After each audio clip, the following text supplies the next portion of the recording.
Hello everyone, ladies and gentlemen, bolts and grills. This is Bolt Indie back again with another video. Basically, this time we're kind of like covering or previewing Season 1, which I hope this will be a mini-vid. Hopefully. Just to help clear things up on what Season 1 of this series will be about. And clear up anything else that I may have missed in our first introduction. So basically, Season 1 is going to be about the villains and the neutral characters. This includes, of course, Roman Torchwick, Neapolitan, Team Witch, Mercury, Emerald, Raven, Bernal, the Bronwyn Tribe, the White Fang. Basically, all the people who pose a threat or a negative impact to our heroes. And so what we're going to be doing is basically going over like the character's physical appearance, their personality, how they fit into the story, their inspirations if we can find any, their power set, which includes their semblance, and just figure out how we can make them more comprehensible or add more like story to their character, add more complexity, because a majority of the fandom will probably agree that Cinderfall is pretty shallow for a character, like hardly any backstory there at all. But with recent events happening in the final episode of Volume 7, we could probably add a bit more flesh to her character. We could probably flesh her out more. And so how is this? How is this is gonna work? Is basically we're going to be putting 4 antagonists into teams,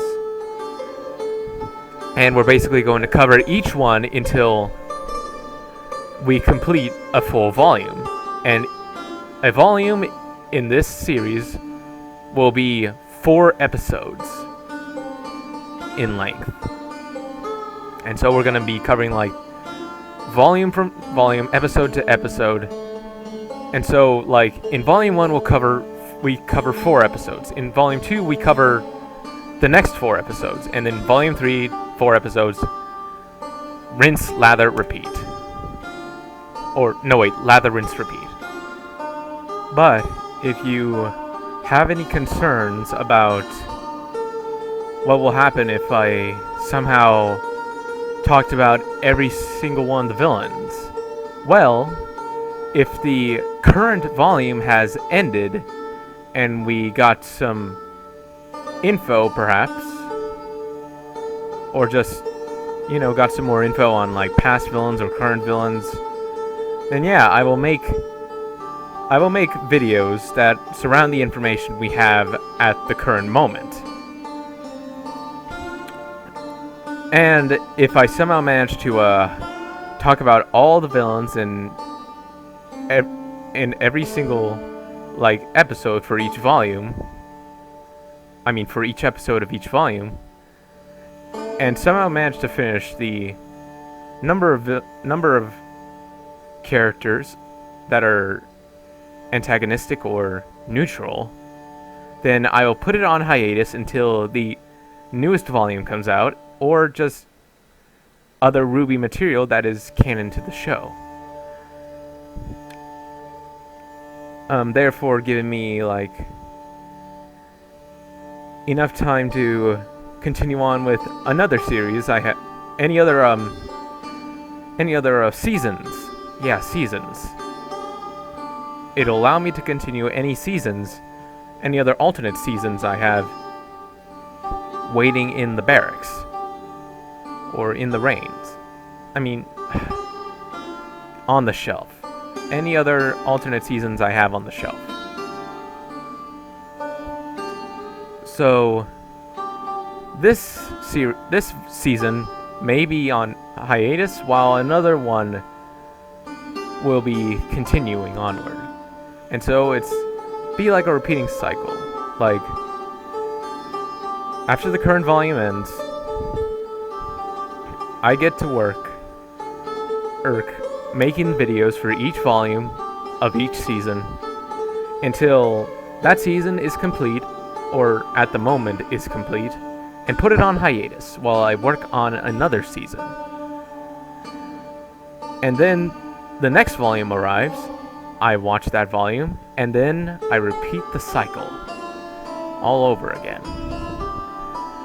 And if there happens to be new information about past and current villains from either the main series or like say a book like Before the Dawn, then I will probably do like I'll wait probably like around 3 volumes, 2 to 3 volumes. Actually, you know what, just 3 volumes. I will wait 3 volumes just to do remasters. Probably to do remasters of the original videos. Like, if there's some new info about Arthur Watts, or Cinder, or Hazel, or Tyrion, I will probably remaster them as soon as there have been 3 volumes. Like, if there's some new background information, and if there's new character interactions, new reveals and new settings, then yeah, I will definitely cover them in the future. And just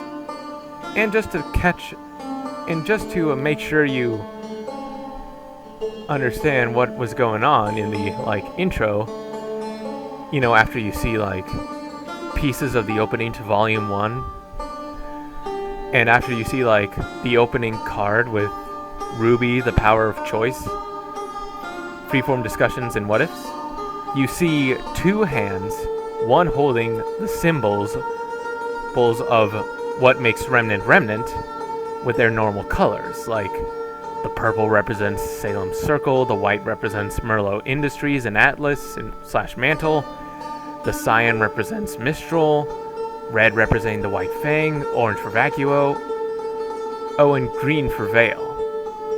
But then you also see like this other hand holding not only the inverted versions of the symbols, but also the inverted color palette. And you probably saw how the one on your left appeared in basically the art for like the opening card for this season 1 explanation or overview or whatever you want to call it. And it's because those 2 hands have a symbolic meaning.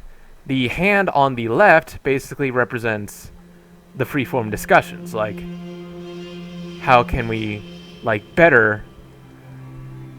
It's basically what I just talked to you about.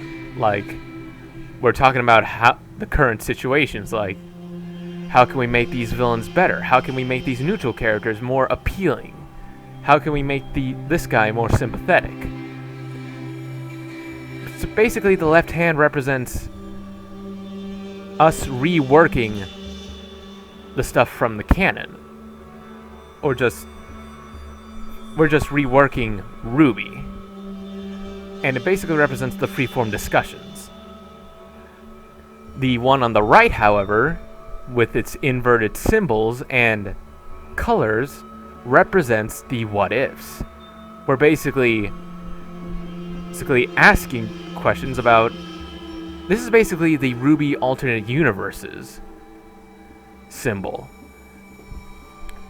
and it should make sense because, it makes sense because the symbols and the colors are inverted, so they are an alternate version of the freeform discussions. They're basically flipping switches, or we're just basically rearranging things until we get an alternate universe. Like, what if this character was a hero, or what if this event was prevented, or what if this event was allowed to continue? Things like that. Anyway, I hope I explained enough. And I am really excited. I am just so excited. Because, just to give you a good idea of who's coming first, for Volume 1, we have Team Witch. Basically, the team surrounding our big bad, Salem. Because they really made an impact in Volume 7, even though only 3 out of 4 of them were there.